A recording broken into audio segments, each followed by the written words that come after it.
Hi, my name's Luke from Cyclery, and today I'm going to tell you about the best skill you can have as a cyclist. It's not how to climb, it's not how to sprint, it's how to change a flat tire. So before we get started with that, I want to tell you how you can avoid a lot of flats. The most important thing you can do is make sure that your tires are properly aired up before each ride. And to do that, you simply open your valve stem, grab your floor pump. It's good to have a good quality floor pump. This is a nice Blackburn Air Tower 3. Slide the head onto the valve, lock it on there. Go ahead and pump it up. I like to use about 120 psi. If you're a smaller rider, you probably don't have to go that high, but I wouldn't go below 100. And once again, this is probably the most important thing you can do to avoiding flats. So be sure and do this before you try. When you get up to your desired air pressure, pop it off. Make sure your valve's tight, you're good to go. So let's say you are on the road and you do get a flat. I'm going to show you how to take care of that in a nice, easy manner. So we'll start with the rear tire because that's going to be the hardest one.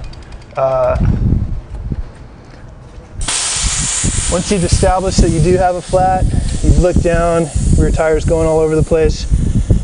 Stop, get off the bike, let all the air out of the tire, and you do that just by opening the valve, pressing down on it. The key here to getting the tire out easily, or the wheel out easily, is shifting into your hardest gear in the back. So you're going to turn the cranks and shift at the same time. Get that chain down into the smallest cog and the smallest chainring up front. Now all we do is simply open your quick release, loosen it up, open the brake up here. Most brakes will have a lever that allows you to open the brake without messing with any of your settings. That makes it easy just to lift the bike up, pop the wheel right out. Go ahead and set your bike down gently, especially if you have one of these nice Cervelos. And we'll start with the actual changing of the tube. First thing you want to do is pinch all the way around the rim on both sides. That frees the tire from the side of the rim. Gives you a little more room with which to pry the tire off the rim with. Once you've made it all the way around, we're going to go into our seat bag here. Good to have a good seat bag with room for stuff. This one's made by Design. It's pretty neat. It's got a few pockets in here. You can open that up. Got your multi-tool stashed in here. Got a CO2 cartridge. I'll tell you about that. Here's your spare tube. Definitely need one of those. And your tire levers. So the next step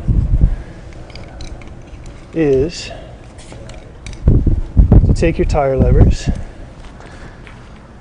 and you're going to start opposite the valve. There's the valve. You're going to start on this side. Go ahead and pry the tire lever in between the tire and the rim. Get it in there. And then go ahead and just work your way around until you free the whole tire. Now you don't need to take both sides off. If you're just changing the tube, you're going to leave the tire on. So that makes our task a lot easier. Go ahead and pull the old tube out. Wrap that up, put it in your jersey pocket, save it for later. You're going to want to patch that. Tubes get expensive. Next step is to run your fingers all the way over the inside of the tire. There's a good chance you picked up a nail or a piece of glass or a splinter or something, and that's why you went flat. So you want to feel the entire inside of the tire. If you do find something, turn the tire inside out and just go ahead and pick it out of there. It'll be good to go. Once you've established there's nothing in there or you found it and you're good to go, you're going to take your extra tube.